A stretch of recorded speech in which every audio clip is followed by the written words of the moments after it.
From the basement of La Penta, it's WICR. Hello, Iona College. Welcome back to Entertainment Overload. Jersey Joe and Armand Medeo back in action. Did our entertainment section. Now we're moving into the sports section. We did do a little sports in the last one, but this is where he hit it heavy with the hammer. We're going to start with the Cleveland Cavaliers. They've been in the news. A lot of headlines today. The main one, David Griffin, the GM of the Cavaliers, saying there's no untouchables on his roster. He's going to stay aggressive trying to improve it. His exact words, no one is untouchable, and you're never done building a team. So we're always paying attention to what opportunities are out there. Griffin told the Ohio Media Group, my tendency is always trying to do what we can do to improve the roster, but I'm not looking to create one so much as paying attention to what I'm hearing. So Armand, do the Cavaliers need to make changes to the roster this early? I mean, Joe, I've always been saying it. I think this team needs to improve with its bench play, because if you look at all the past NBA champions, they have great benches. Yes. They have that six-man on the bench, and this team doesn't have a six-man. They really don't. I mean, Mike Miller was brought in to be that sort of role. I mean, Sean Marion. I mean, you brought in a couple of veterans, but these guys are not like six. Yeah. I say it all the time. You should have went after Vince Carter. I think Vince Carter. Yes. I do not like the role he's playing with Memphis right now. I think but Vince they're playing Carter, so well right They now. are. I mean, they're the best team in the league right now, record-wise.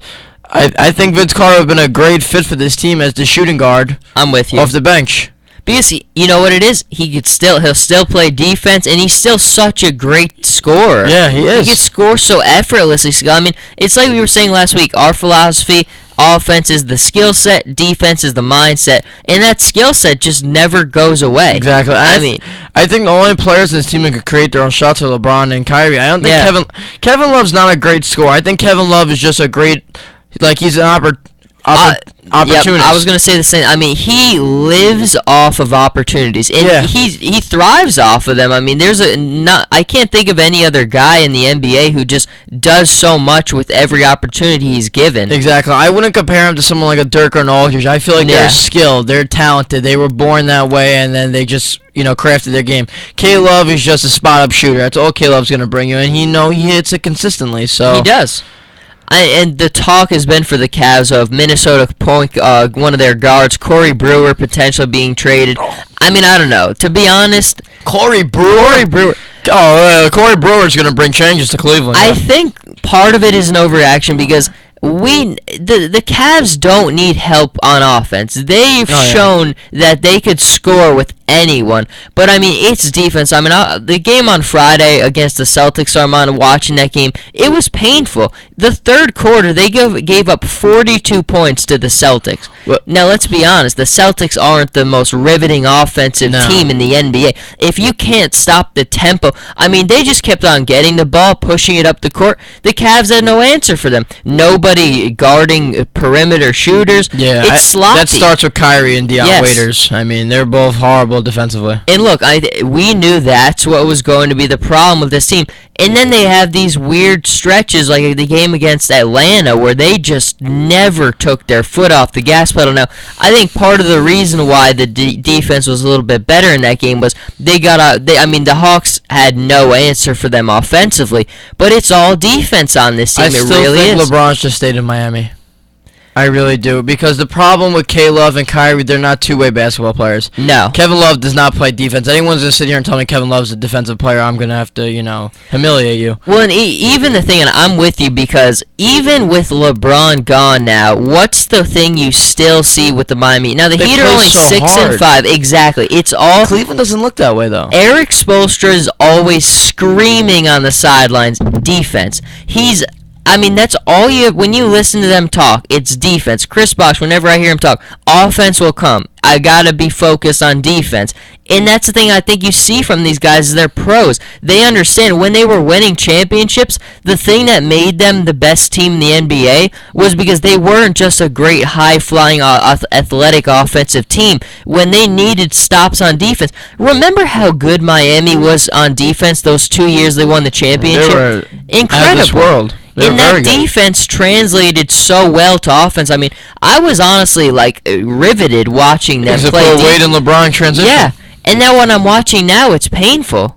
It really is. I mean, part of these guys, it's just never been in their DNA. Kyrie, Kevin Love, Dion Waiters. I mean, the three guys right there. Sean Marion, to be honest, I mean, there's a lot of games David Blatt's had to put Dion in the starting, out of the starting lineup because he's such a liability on offense. On defense. Yeah, they've been putting Sean Marion out like what, the 3, move LeBron to the 2. That doesn't work though. It doesn't. You can't play like that consistently. I will say though, Armand, I do think the most underrated guy on this team who's the most important, not big three, is Tristan Thompson. I really do. I mean, you just watch him. He's a difference maker when he's on the court. He is. His timely rebounding for him is so big. He brings a lot of energy, too. He does. And he's a threat, too. I mean, he doesn't really create offense on his own, but when he just lives off of getting those offensive rebounds, those defensive rebounds. He's a really important piece. The other piece of news from the Cleveland Cavaliers is LeBron James kind of saying that the minutes for the big three must come down. And, I mean, he's got a point. I mean, they have the minutes here right now in 2014-15. LeBron, I mean, let's also understand, we're really only into about the first month of the season. I mean, it did start just a little while ago. But LeBron, as of right now, has played 39.1 minutes per game.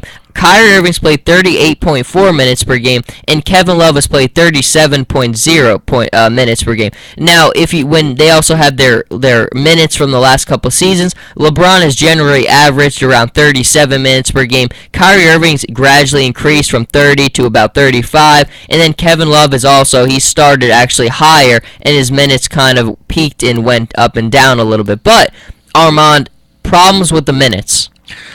I think that LeBron needs to play about 37. Kyrie around 35. I would put Kevin Love at 30 because Kevin Love, I feel like he doesn't bring enough energy sometimes. He doesn't run up and back. I mean, he's good at the outlet pass, but Kevin Love, it looks like he's not as physically fit as Kyrie and LeBron are. I'm with you in that regard. I mean, I definitely think that they need to watch the minutes because and part of the problem I think they've had to play so many minutes is because they can't get any stops. So these guys have to be on the floor all the time because if they're not, they're not going to be able to. Who's the backup point guard for the Cavaliers? It usually is Matthew Dellavedova, but he's hurt for a while. So he's not even a good backup though. He's not, but you know what he is? He's smart.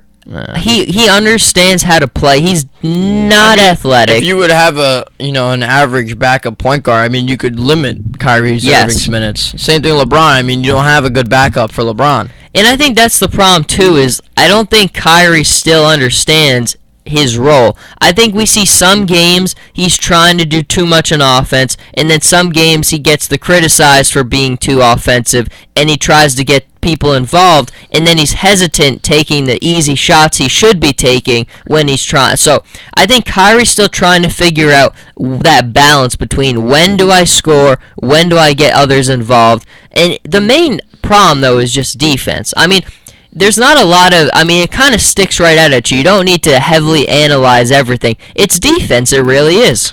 Honestly, with a team like this with Kyrie, I think he should be a score-first guy because in a team like this, they don't even have space shooters. What's the point of him penetrating and driving when he has no one to kick it out to for the shot?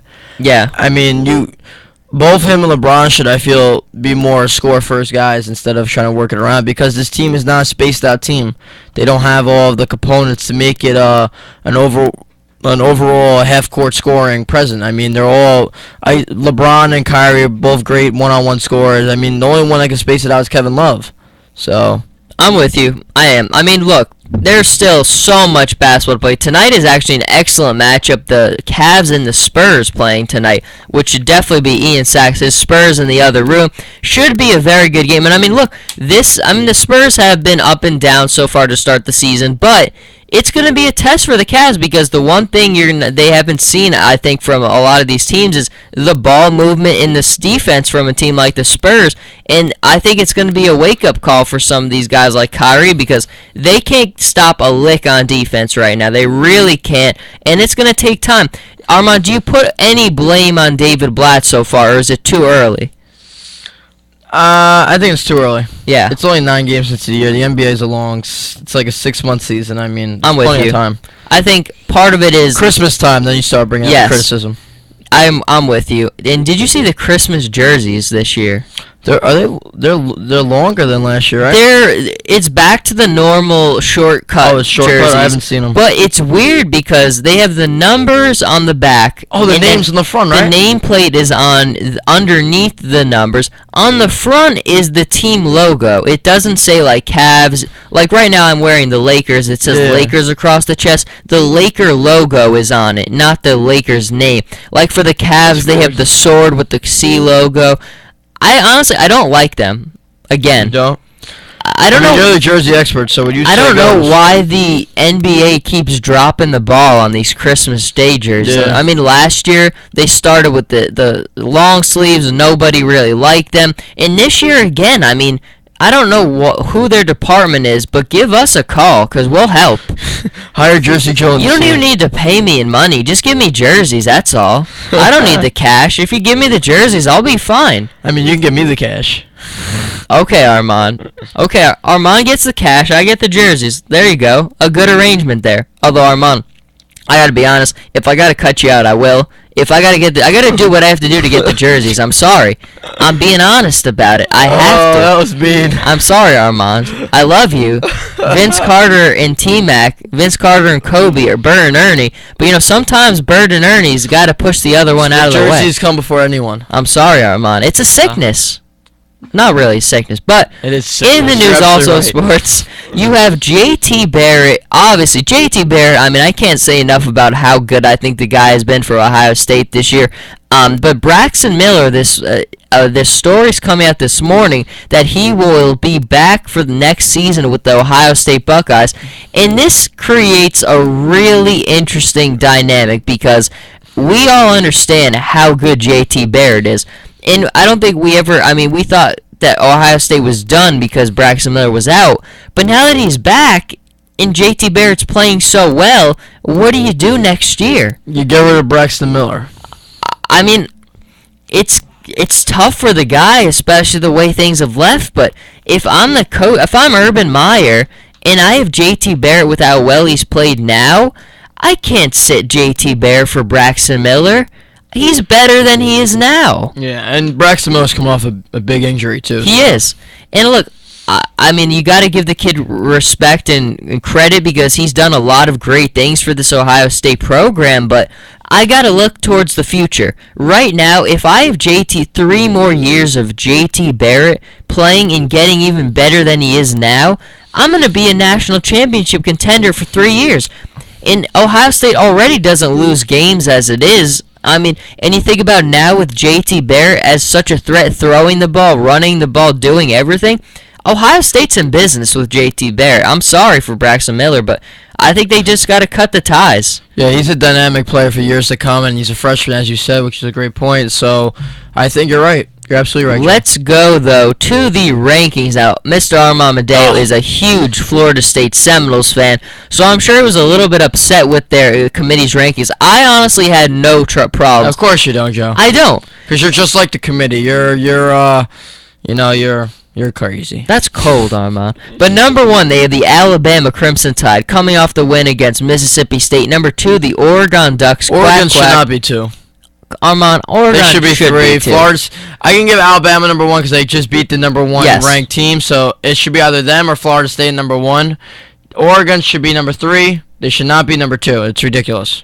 I don't disagree only because Oregon did have a bye week this week, which part of it is, but I think when Oregon played next week and Florida State played Boston College, I would have still slid. Joe, Florida State hasn't lost a game in 2 years. I know, Armand, but so you can't. And they're the last defending champion. So I mean, you have to keep them 1 or 2. But here's the thing, I'm not taking them out of my top 4. I'm just sliding them into the 3 they should spot. be number 2 or number 1. Because they can't be number 3, Joe. This is disjustice. It's a disgrace.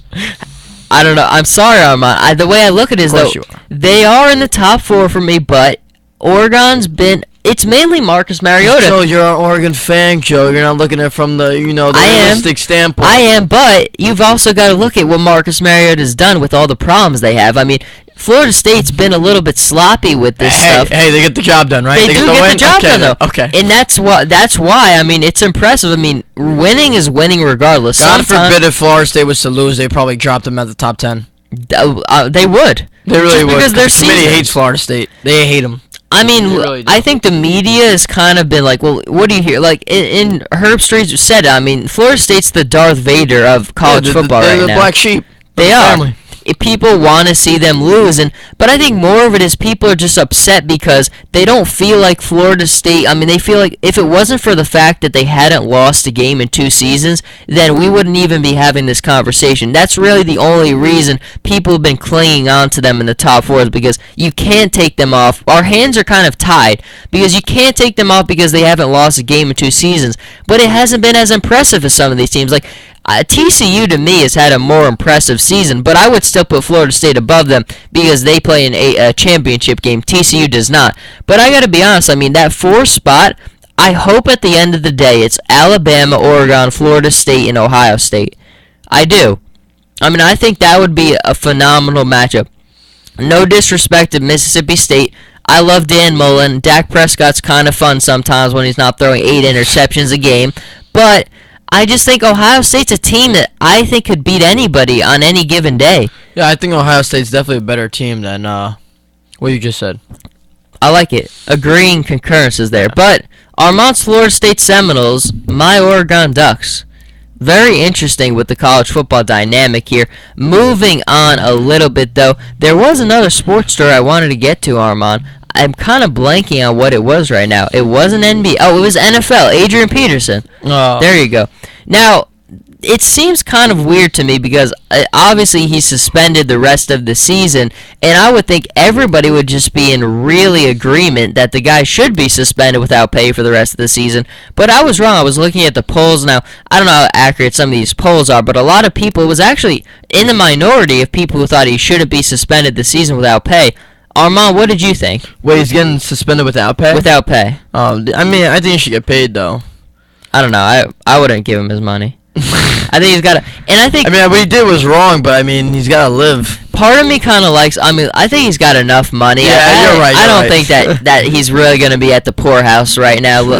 But the way I thought of it is, I think Commissioner Goodell... Even with all the kind of, I mean, he's done a sloppy job this year, but I think his letter had it right. I mean, Adrian's never reached out and apologized for any of this. Never said anything about it, and I think that's part of the problem. Is like, I don't think Adrian Peterson really considers what he did wrong. Yeah. I think he's kind of just like, okay, wait, when's this thing going to be over so I could get my money and get back on the field? I don't think that he really understands. I feel like most of these players have been like that, though. None of them have apologized. Eldon Smith, none of them have been very open. Isn't it amazing, though, how just our impressions of Adrian Peterson have changed so quickly? I mean, if you told me, like, 2 years ago that this was where the Adrian Peterson story was going to turn, I would never have believed it. Neither would I. I always thought he was, like, a great role model.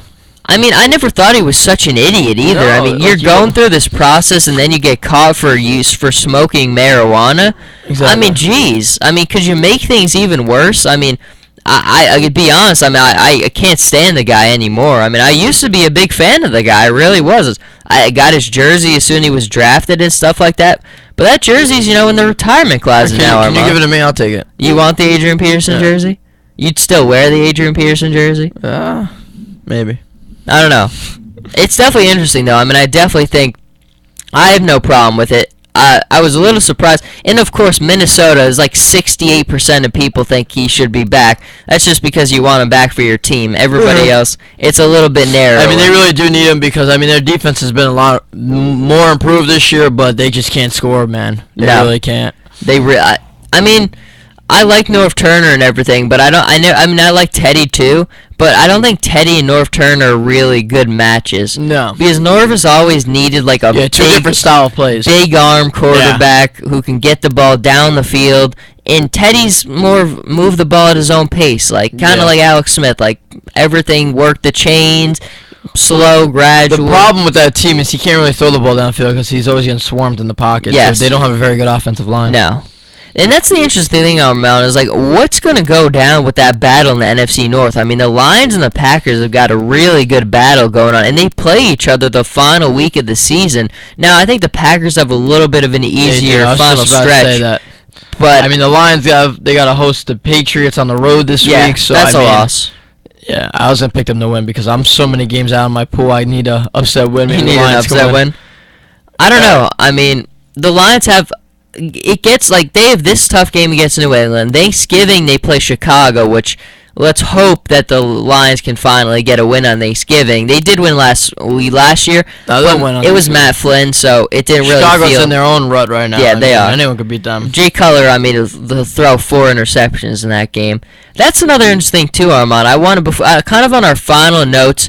Now, Rob and I on Monday we talked about what did the Bears do with Jay Cutler? Do the Redskins end the RG3 era? What's your stance on Jay Cutler and Griffin III in Washington?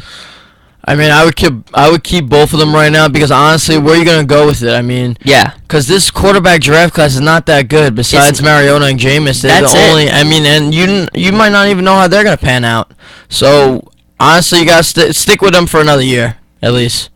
I think it's understandable. I mean, part of the thing that drives me nuts about Chicago is like, if they just had a quarterback who was even decent, I mean, they don't even need a superstar quarterback. With all the weapons he'd have there, it conceals so many of his weaknesses. I mean, if you put like a Teddy Bridgewater type guy there who doesn't have the best arm strength, but I mean, he's got Matt Forte, Alshon Jeffries, Martellus Bennett, Brandon Marshall, all the weapons he'd have to work with, it'd just make him so much better. It really would. Griffin III, I'm done with though, Armand. I really am. I think Cutler is a lot better than RG3. I think RG3 is just the problem with Cutler too. Cutler, like he's not like a Bridgewater. He's always gonna rush in the pocket. I feel like he's never set. I mean, Cutler is actually a really good quarterback. I mean, he's got a great arm. It's just I think that he sometimes he tries to thread the needle and triple coverage. That's the thing is like it's not his talent I've ever been concerned with. It's his body language, it's his leadership, it's his attitude, and then the turnovers. His talent's something Griffin III is a guy, like, you look at his rookie season, he had 20 touchdowns, 5 picks, very conservative offense. I mean, Alfred Morris helped him out tremendously. They never really put him in positions where he had to make dramatic plays down the field when the games were on the line.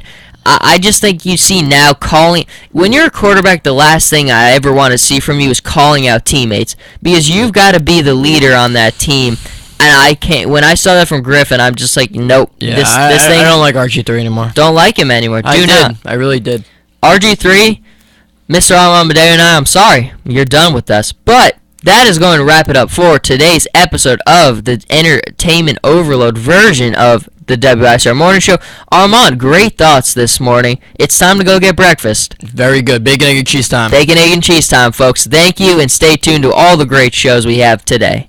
WICR presents This Moment in History. 3, 2, 1, and liftoff.